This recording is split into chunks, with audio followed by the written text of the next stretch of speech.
Hello everyone, this video will show how to generate a variance report in Saral PayPack.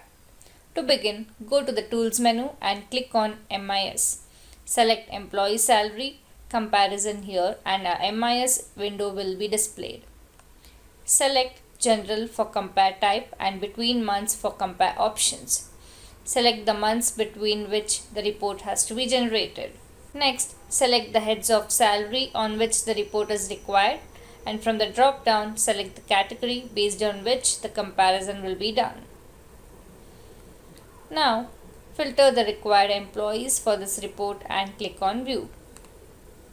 The report for the selected employees based on the selected options will be displayed. Click on to Excel to export this report to Excel.